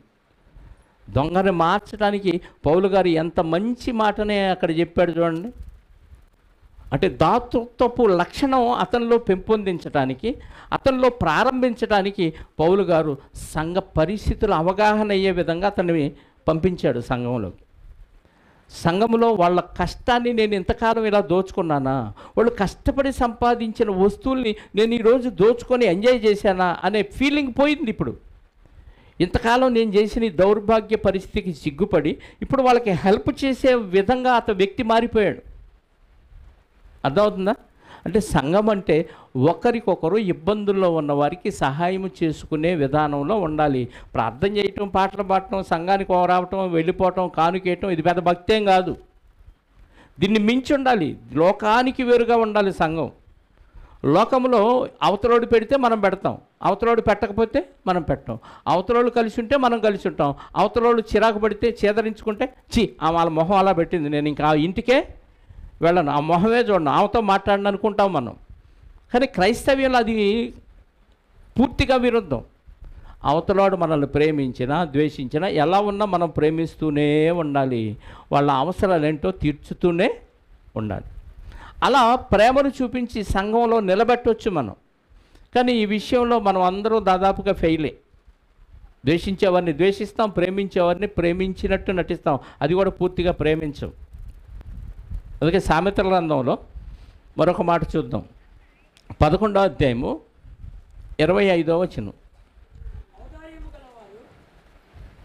దాతృత్వం అన్నా, ఔదార్యం అన్నా, దయాదృష్టి అన్నా ఇవన్నీ ఒకే విషయాన్ని మనకు తెలియజేస్తున్నాయని ముందుగానే చెప్పాను. ఇప్పుడు ఔదార్యము గలవారంటే దాతృత్వం కలిగిన వారు. పుష్టి నందుదురు, నీళ్లు పోయేవానికి నీళ్లు పోయబడును. అంటే నువ్వు సహాయం చేస్తే పేదలకి నీకు దేవుడు సహాయం చేస్తాడు, అంతేనా? ఆమె సారేపతిలోని విధవరాలు ప్రవక్త మాటను నమ్మి ఆయనకు ఒక రొట్టె చేసింది కాబట్టి ఇప్పుడు ఆమె జీవితం, ఆమె కొడుకు జీవితం కరువులో ఏమైంది? హ్యాపీగా బ్రతికారు, దిగులు చింత లేకుండా బతికారు. ఇంట్లో కూర్చొని కరోనాలో కానీ ఎక్కడికి బయటికి వెళ్లకుండా సమృద్ధిగా బతికిన వాళ్ళు లెక్కన వీళ్ళు బతికేశారు, కేవలం దేవుని మాటకు లోబట్టడం వల్ల. ఇప్పుడు ఔదార్యం కలిగిన వాళ్ళు ఏం చేస్తారంట? పుష్టి నొందుదురు. ఆమె పుష్టి నొందింది, మనం కూడా పుష్టి పొందుతారు. ఇప్పుడు ఆ వ్యక్తికి, ఆ దొంగకి, ఎఫ్ఎస్సి సంఘంలో ఉన్న దొంగ పుష్టి నొందాడు. సంఘములో గొప్ప గొప్ప ధనవంతులు చేయలేని పని ఈ వ్యక్తి దొంగతనాలు మానేసి సంఘములో విచారించి ఎవరెవరికి ఏ అవసరం ఉందో అక్కర తీర్చడానికి ఎంత కష్టపడ్డాడో. నిజాయితీగా సంపాదిస్తే తక్కువే వస్తాయి, మోసం చేసి సంపాదిస్తే ఎక్కువ వచ్చేస్తాయి. ఇప్పుడు ఎలా కష్టపడన్నాడు? మంచి పని చేయొచ్చు కష్టపడమన్నాడు. అంటే యథార్థంగా పనిచేసి కష్టపడి పేదల యొక్క అవసరాలు తీర్చమన్నాడు. ఇప్పుడు అతను పుష్టి నొందాడు, దేవునిలో అభివృద్ధి చెందాడు, దేవుని కార్యక్రమాలు విపరీతంగా చేయటానికి ఆ లక్షణం దోహదపడింది. అందుకే ఆ చేతికి తాళాలు ఇచ్చాడు పౌలు గారు. కాబట్టి నువ్వు నీడు పోస్తే నీకు దేవుడు నీడు పోస్తాడు. నువ్వు ఎవరికి నీళ్ళు పోయిపోతే నీ కడుపులో నువ్వే, నీ కుటుంబంలో నువ్వే నీళ్ళు పోసుకుంటే రేపు అంతవరకే పోస్తాడు, అంతకు మించి దేవుడు ఏమీ చేయడు. అభివృద్ధి ఉండదు, ఎక్కడా ఉండదు, ఇక పరలోకం నిషేధం, అందులో డౌటే లేదు. అర్థమవుతుందా? కాబట్టి ఔదార్యం కలిగి ఇతరులకు సాయం చేయాలి. పేదలకి వాళ్ళ అక్కర్లేందో తెలుసుకొని వాళ్ళకి సహాయం చేయటం సంఘంలో ఒక లక్షణం. కొరింథీ సంఘం ఉంది, ఆ సంఘానికి మాసిదోని అనే సంఘం గురించి పౌలు గారు నేర్పించిన పాఠం ఒకటి చదువుకుందాం. కొరింథీయులకు రాసిన 2వ పత్రిక 8వ అధ్యాయము మొదటి నుంచి చదువుదాం ప్రియులారా, జాగ్రత్తగా వినండి. కొరింథీయులకు రాసిన 2వ పత్రిక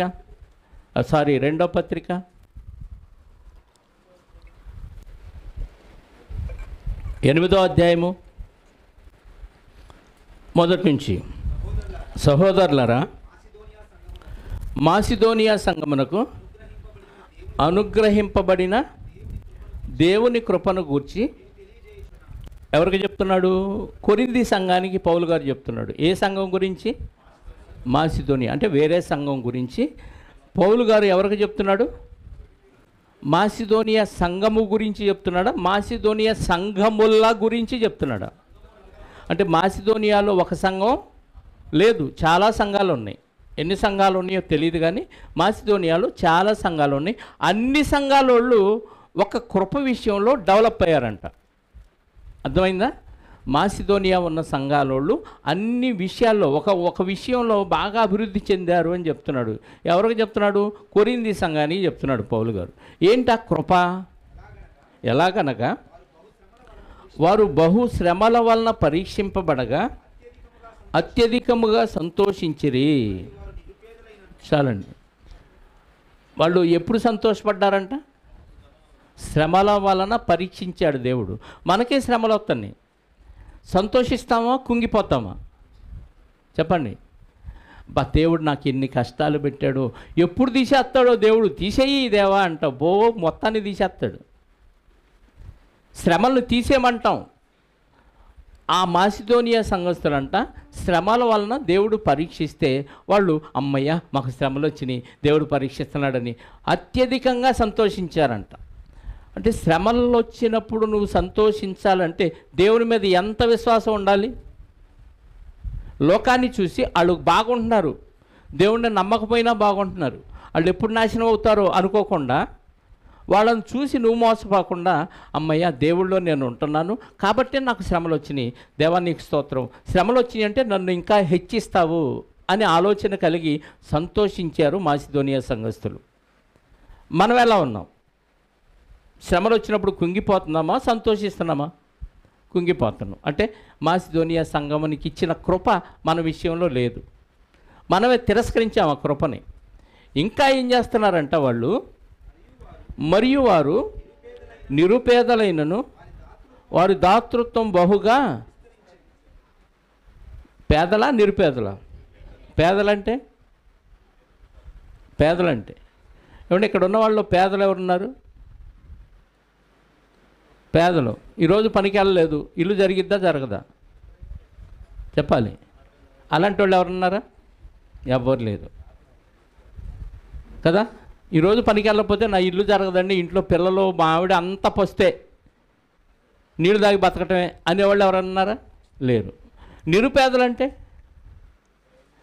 అంతకంటే దిగువ స్థాయి వాళ్ళు ఎలాంటి వాళ్ళు అంట? మరియు వారు నిరుపేదలైనను వారి దాతృత్వం బహుగా. ఏమంటే పేదోళ్ళే ఇతరులకు సహాయం చేయటం కష్టం. నీకు సమృద్ధిగా ఉంటే 1000 రూపాయలు ఉంటే 100 రూపాయలు చేయటం చాలా గొప్పగా ఫీల్ అవుతాం కదా. 1000 రూపాయల నుంచి 100 రూపాయలు దేవుని పనికి సహాయం చేయటం చాలా గొప్పగా ఫీల్ అవుతాం. అందులో 10 వేస్తావు, 100 కూడా వేయం. దానికి అబ్బో దేవుడికి ఈరోజు 10 రూపాయలు వేసామంటాం, దశం భాగం ఫీల్ అవుతావు. నిరుపేద స్థితిలో ఉంటే నా పరిస్థితులన్నీ చక్కబడిన తర్వాత నన్ను దేవుడు ఆశీర్వదించి ఒక స్టేజ్లో నిలబెట్టినాక అప్పుడు చేస్తానండి అంటాం. అది దేవుడు మెచ్చే లక్షణం కానే కాదు. మాసిదోనియా సంఘస్థులు నిరుపేదలైనను బహు నిరుపేదలైనను వారి దాతృత్వం బహుగా విస్తరించటం అంటే ఆ ప్రాంతానికి మాత్రమే కాక అనేక ప్రాంతాలకి సహాయం చేశారు. దాతృత్వం అనగానే ఇబ్బందుల్లో ఉన్నవారికి, పేదవారికి హెల్ప్ చేయటం. దేవుని పనికి సంఘ విస్తరణ కోసం కాదు, ఇది మందిరం కట్టుకోవటానికి కాదు, సంఘ కాపరికి ఇచ్చేది కాదు.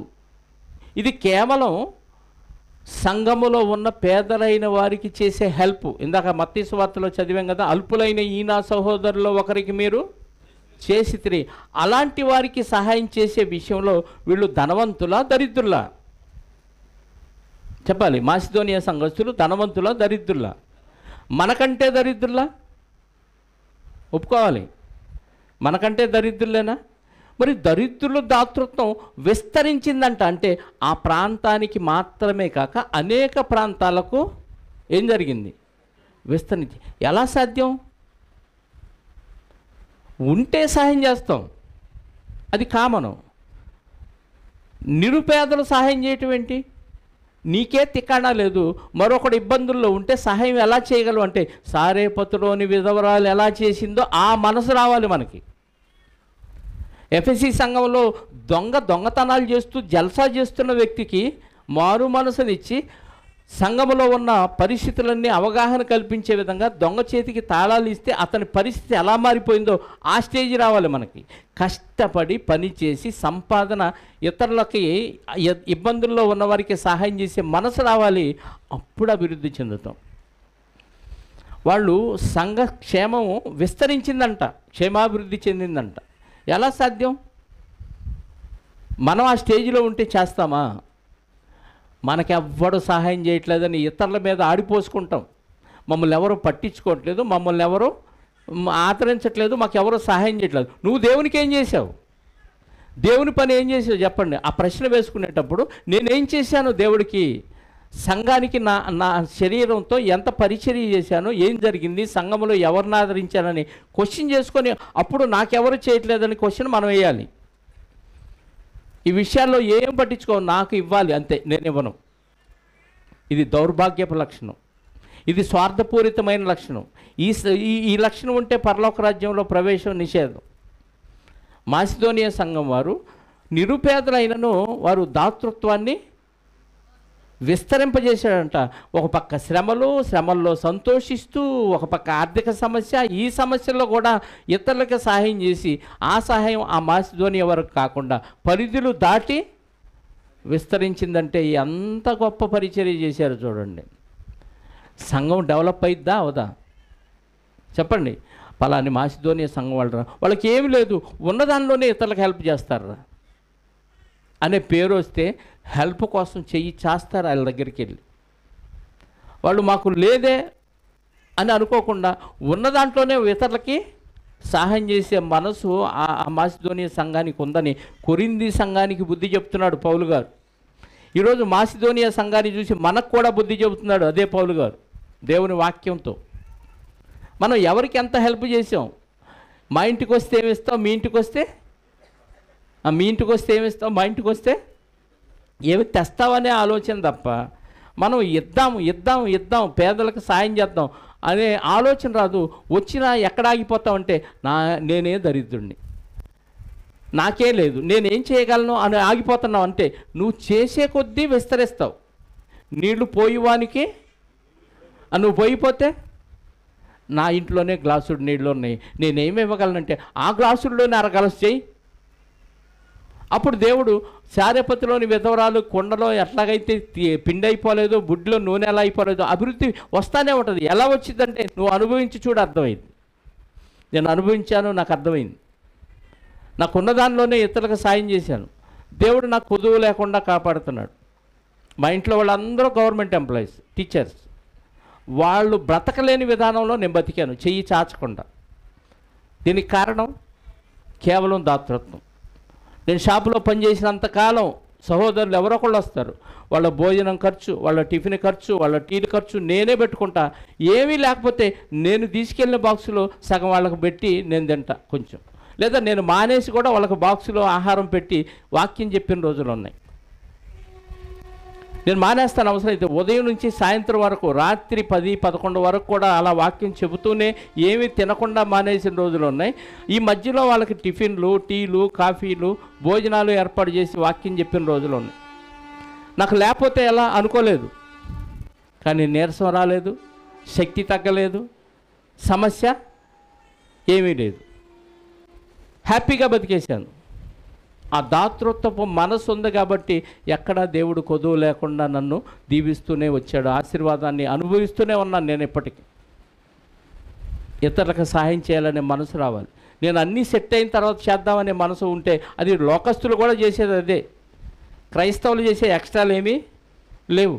ఒక పక్క నిరుపేదలు, ఒక పక్కేమో కరువులో ఇబ్బందుల్లో ఉన్నవాళ్ళు, ఒక పక్కేమో పరీక్షలతో సతమతమవుతూ సంతోషిస్తూ దాతృత్వం చేయటం అంటే సామాన్యమైన విషయం కాదు. అందుకే ఈ సంఘం గురించి రోమీలకు పత్రిక రాస్తూ కూడా పౌలు గారు ఒక మాట చెప్పాడు. రోమాపత్రిక 15వ అధ్యాయము, రోమీలకు రాసిన పత్రిక 15వ అధ్యాయము 25-26 చదువుదాం.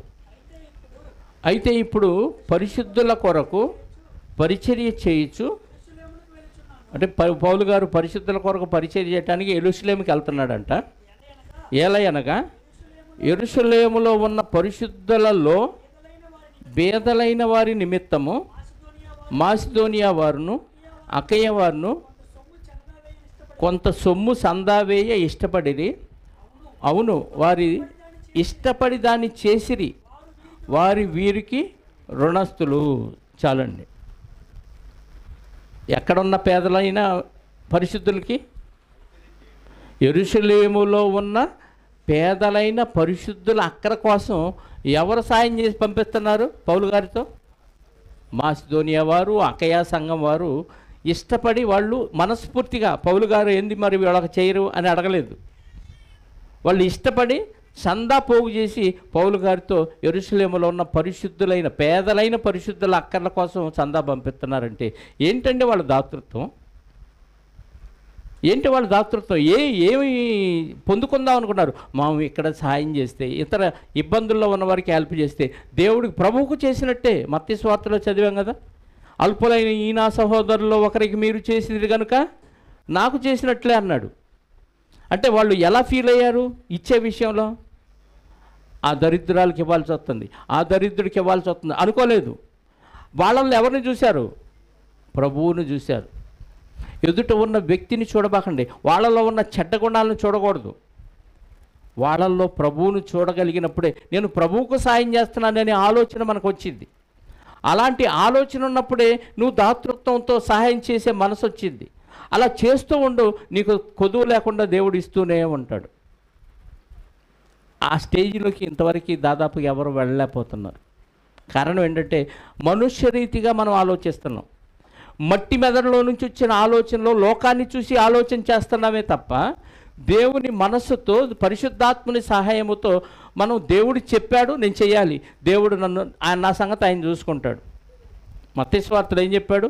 మొదట ఆయన రాజ్యమును నీతిని వెతకండి, మీకేం కావాలో నేను చూసుకుంటా అన్నాడు. ఆయన మన గురించి ఆయన చూసుకుంటానంటే మనం మన గురించి మనమే ఆలోచిస్తే ఇతరుల గురించి ఏం ఆలోచిస్తాం? అర్థమవుతుందా? అక్కడ ఆ ప్రాంతంలో విస్తరించిన మాసిదోనియా సంఘానికి దేవుడు అనుగ్రహించిన కృప ఏంటయ్యానంటే వాళ్ళు దాతృత్వం కలిగి విస్తరించారంట. ఎక్కడి దాకా విస్తరించారంటే ఇదిగో యెరూషలేములో పేదలైన పరిశుద్ధుల అవసరాల కోసం సందా పోగు చేసి పంపించే అంత విస్తరించారు. అనేక సంఘాలు అక్కడ ఏర్పాటు అవడానికి కారణం ఇదిగో ఈ దాతృత్వమే. అంటే దాతృత్వం కలిగిన మనస్సు మనం కలిగి ఉండి సహాయం చేస్తే సంఘం ఏమైద్ది చెప్పండి? ఏమైద్ది? విస్తరించింది. ఈరోజు ఎందుకు రాలేదంటే ఇంట్లో బియ్యం లేవు, పనికి వెళ్ళి సంపాదించి తెస్తేనే పిల్లలు మనం తింటాం అనే ఆలోచనతో ఒక సహోదరుడు ఆగిపోయాడు అనుకుందాం. ఊరికే అలా దరిద్రంలో ఎవరు లేరు దాదాపుగా. ఒకవేళ ఆగారో అనుకుందాం. అలాంటి వాళ్ళని ఎందుకు రాలేదని విచారించి వాళ్ళ ఇంటికి వెళ్ళి పరిస్థితులు అవగాహన చేసుకొని వాళ్ళకి ఏమన్నా హెల్ప్ చేసామా? చెయ్యం. చేస్తే ఆ దాతృత్వపు లక్షణం మనకు ఉన్నట్టే. అందుకే మాసిదోనియా సంఘాన్ని చూపించి కొరింథీ సంఘానికి పౌలు గారు ఎంత మంచి పాఠాన్ని నేర్పిస్తున్నాడో చూడండి. ఇంకా చదవండి. కొరింథీ 2వ పత్రిక 8వ అధ్యాయంలో ఉన్నాం మనం. ఈ కృప విషయంలో పరిశుద్ధుల కొరకైన పరిచర్యలోను పాలు పొందు విషయంలో మనపూర్వకంగా మమ్మును వాళ్ళు ఇంకా వేడుకుంటున్నారంట. అయ్యా మాకు ఈ కృప విషయంలో మాకు సహాయం చేయి. పౌలు గారిని వేడుకుంటున్నారంట. ఏమని? వారు సామర్థ్యము కొలదియే కాక సామర్థ్యము కంటే ఎక్కువగా తమంతట తామే ఇచ్చిరని మీకు సాక్ష్యం ఇచ్చుచున్నాను. పౌలు గారు సాక్షి. వాళ్ళకున్న సామర్థ్యం తక్కువ, సామర్థ్యానికి మించి వాళ్ళు ఇచ్చారు. ఈ కృప విషయంలో మాకు సహాయం చేయ్యా అని పౌలు గారిని వేడుకుంటున్నారంట. అంటే ఇతరులకి మేము సహాయం చేసే విధంగా ఎక్కడెక్కడ ఎవరెవరు ఇబ్బందుల్లో ఉన్నారు పరిశుద్ధులు, ఎవరెవరికి ఏ అవసరాలు ఉన్నాయో మాకు లిస్ట్ ఇవ్వు పౌలు గారు, కొంచెం ఈ కృప విస్తరించడానికి నాకు హెల్ప్ చేయని పౌలు గారిని వేడుకుంటున్నారంట. ఎంత సామర్థ్యం ఉంది, వాళ్ళు సామర్థ్యానికి మించి ఎంత దాతృత్వం కలిగి ఉన్నారండి. ఇప్పటి వరకు నువ్వు ఇచ్చింది అంత దేవుడికి. వీళ్ళని చూసి మనం ఏమి నేర్చుకోవాలి? సిగ్గురాట్లా? సిగ్గు అనిపించట్లా? నేను ఎంత పరిచర్య ఎందుకు చేయలేకపోతున్నాను? నేను మిగిలితే చూద్దాం, నా సమస్యలన్నీ గడిచిన తర్వాత అప్పుడు దేవుడి గురించి ఆలోచిద్దాం అనుకుంటే నువ్వు భక్తుడివి భక్తురాలివి కాదు. నీ సమస్యలున్న సమస్యలతో పాటు ఇది కూడా నా సమస్య అనుకొని ముందడుగు వేసి సామర్థ్యానికి మించి నువ్వు దాతృత్వం కలిగి ఉంటే దేవుడు నిన్ను ఆశీర్వదిస్తాడంట. ఎంత బతిలాడుతున్నారు పౌలు గారిని వాళ్ళు. ఏమంటున్నారు? ఈ కృప విషయంలో పరిశుద్ధుల కొరకైన పరిచర్యలో పాలు పొందు విషయంలో మనపూర్వకంగా మమ్మల్ని వేడుకొంచు. మనపూర్వకంగా వీళ్ళని వేడుకుంటున్నారంట పౌలు గారిని. పరిశుద్ధుల విషయంలో పాలు పొందాలయ్యా మేము. ఎవరెవరు పరిశుద్ధులు ఇబ్బందుల్లో ఉన్నారు, ఎవరెవరు బాగా ఇరుకుల్లో ఉన్నారు, ఎవరెవరికి ఏ సమస్య ఉందో మాకు మేము పాలు పొందటానికి ఆ లిస్టు మాకు ఇవ్వు అని పౌలు గారిని మనపూర్వకంగా వేడుకొనుచు వారు సామర్థ్యము కొలదియే కాక సామర్థ్యము కంటే ఎక్కువగా తమంతట తామే ఇచ్చిరని మీకు సాక్ష్యం ఇచ్చుచున్నాను. ఎంత మంచి సాక్ష్యం అండి కొరింథీ మాసిదోనియా సంఘం గురించి. ఈ విషయాలు కొరింథీ సంఘానికి చెప్తే వాళ్ళకి ఏమనిపించాలి చెప్పండి? ఏమనిపించాలి? మేము కూడా ఇలా చేయాలనిపించాలి. ఇప్పుడు మనకేమన్నా అనిపిస్తుందా? ఆడంతే చెప్పుకుపోతాడు, మనం ఇంతే, నేను ఇంతే అని ఫిక్స్ అయిపోతున్నావా? ఫిక్స్ అయిపోతే నరకం ఫిక్స్ చేసుకోండి. దాతృత్వం కలిగి సామర్థ్యం కంటే ఎక్కువగా చేస్తేనే అప్పుడు పరలోకం గురించి ఆశ పెట్టుకోండి. అర్థమైందా? అలాంటి దాతృత్వం కలిగితే ఆటోమేటిక్గా సంఘం ఏమైద్ది? డెవలప్ అయింది. ఎందుకు డెవలప్ కావట్లేదంటే నువ్వు సరిగ్గా లేవు, పక్కన వాళ్ళు పిలిస్తే వాడు రాడు, వచ్చినా నీ ప్రవర్తన బట్టి వాళ్ళు వెనక్కి వెళ్ళిపోతారు. పిల్లికి బిచ్చం పెట్టం, ఒకళ్ళు పెడితే మళ్ళీ వాళ్ళ నుంచి ఆశిస్తాం. అలా ఆశించి చేసేది పరిచర్య కాదు, నిస్వార్థంగా చేసేది. వాళ్ళ ఇబ్బందుల్లో మనం హెల్ప్ చేసాం, వాడు స్వార్థంగా వాడుకున్నాడా, వాడి కర్మ వాడిదే. తగిన ఫలాన్ని దేవుడిస్తాడు. భక్తుల బలాన్ని, భక్తుల బలహీనతని వాడు బలంగా మలుచుకున్నాడు అనుకో ఎదుటివాడు. పరిశుద్ధులు వాళ్ళకి దీనంగా వెళ్ళి మాట్లాడితే సహాయం చేసే మనసు ఉంది, అందుకని అడుగుదాం, ఇస్తారు, ఎగ్గొడదాం అనే ఆలోచన కలిగి ఇతరుల దగ్గర తీసుకొని ఎగ్గొట్టేసామనుకో దేవుడు చూసుకుంటాడు. అది కూడా ఆడిచ్చినా ఇగిపోయినా, తిరిగి చెల్లించినా చెల్లించకపోయినా దేవుడు చెప్పాడు కాబట్టి నేను చేశాను, తగిన ఫలం దేవుడు నాకు ఇస్తాడు. ఈ ఆలోచన కలిగి ఉన్నారు మాసిదోనియా సంఘస్థులు. అందుకే ఇంకా మాకు పరిశుద్ధులు ఎవరెవరు ఉన్నారు, పేదలు ఎవరెవరు ఉన్నారు, ఆ లిస్ట్ ఇస్తే వాళ్ళకి మేము సహాయం చేస్తాం, దయచేసి నిన్ను వేడుకుంటున్నామని పౌలు గారిని వేడుకుంటున్నారంట. అంటే సామర్థ్యానికి మించి దానికి అలవాటు పడ్డారు ఆ సంఘస్థులు. ఓహో, దేవుడు చెప్పిన మాట మనం వింటే, మనకున్నా లేకపోయినా ఎదుటి వాళ్ళ బాధల్లో మనం పాలు పొందితే, వాళ్ళకి సాయం చేస్తే దేవుడు మనకు పరలోకం ఇస్తాడు. ఇదే ఆలోచనతో వాళ్ళు సామర్థ్యానికి మించి చేయగలిగారంటే కారణం ఏంటి? ఒక సారేపతి విధవరాలు, ఒక ఎఫ్ఎస్సి సంఘంలో ఉన్న ఒక వ్యక్తి, వీళ్ళంతా ఎందుకు చేశారు? ఇతరులకి కేవలం దేవుని మాటకు లోబడి పరలోక రాజ్యం కొరకు చేశారు. నీకు కూడా పరలోకం కావాలంటే ఖచ్చితంగా ఈ సామర్థ్యాన్ని మించి నువ్వు చేయగలిగితేనే నీకు పరలోకం ఇస్తాడు, లేకపోతే పరలోకం నిషేధం. కాబట్టి ఆలోచించి ఈ రోజు నుంచి నీ సంపాదనలో దాతృత్వానికి, ఇతరుల పేదల్లో ఇబ్బందుల్లో ఉన్నవారికి, భక్తులకి ఎంత సాయం చేస్తావనేది నిర్ణయించుకొని ఇక్కడ నుంచి ఆలోచన కలిగి వెళ్ళాలని ప్రేమతో మనవి చేస్తూ ఈ మాటలు ముగిస్తున్నాను. ప్రార్థన చేసుకుందాం. పరిశుద్ధుడైన మా పరలోకపు తండ్రి, మీ ఘనమైన, శ్రేష్టమైన, ఉన్నతమైన నామాన్ని బట్టి స్తోత్రాలు. లోకములో తండ్రి ఎవరైనా సహాయం చేస్తే గొప్ప కోసమో పొగడ్తల కోసమో చేస్తారు. అందుకే ఇతరులకు సాయం చేసిన వాళ్ళు సెల్ఫీలు దిగి ఫోటోలు పెట్టుకుంటూ మేము చేసాము చూడండి అహో అని సాటింపు వేసుకుంటూ ఉంటారు. మీరైతే కుడి చేతితో చేసింది ఎడమ చేతికి తెలియవద్దని చెప్పారు. అయితే ఒక సాక్ష్యాన్ని కలిగి ఉండమన్నారు. మా దాతృత్వం ఎంత గొప్పదో అనేకులకు సాక్షులుగా చెప్పుకోవటానికి భక్తులైన వారు వాళ్ళ సాక్ష్యాన్ని వాళ్ళు చెప్పుకోకుండా దాతృత్వం చేసిన వారి సాక్ష్యాన్ని చెప్పుకునే విధంగా ఇదిగోనైనా మాసిదోనియా సంఘాన్ని మాకు చూపించారు. ఆ సంఘం యొక్క సాక్ష్యాన్ని అపోస్తులైన పౌలు గారే సాక్ష్యం ఇచ్చి చెబుతున్నాడంటే ఎంత గొప్ప సంఘమో, ఎంత గొప్ప సంఘాలో మాకు అర్థమైంది. నాయన, ఇప్పటి వరకు ఈ విషయం తెలియక మేము పిసినితనంగా ఉంటే క్షమించండి, మన్నించండి. మేము చేసిన తప్పుని ఓరిమితో క్షమించమని బతిమలాడుచు, ఇక నుంచి మా సంపాదన ఎక్కువ పర్సెంటు అనేకులైన పేదలకు, మరి ముఖ్యంగా సంఘములో ఉన్నవారికి, సంఘము పరిధి దాటిన తర్వాత ఇతరులకు కూడా సహాయం చేసే మనసును మాకు దయచేయమని కోరుకుంటూ, దాతృత్వం యొక్క విలువను మాకు తెలియచేసినందుకు మీ కుమారుడైన క్రీస్తు ద్వారా కృతజ్ఞతాస్తుతులు చెల్లిస్తూ, మహిమ, ఘనత, ప్రభావాలు మా అందరి ద్వారా మీరే పొందుకొనమని, పిసినితనముగా ఏది చెయ్యక దాతృత్వపు స్వభావంతో, దయా గుణముతో, ఔదార్యముతో ఈ కార్యాలు చేయటానికి కృప చూపి మీ సహాయాన్ని అర్థిస్తూ, మా రక్షకుడు నీ ప్రియ కుమారుడైన క్రీస్తు యేసు యొక్క రక్షణ కలిగిన నామములో, ఔదార్యము కలిగిన నామములో ప్రార్థించి అడిగి వేడుకొనుచున్నాను పరలోకపు తండ్రి. ఆమేన్.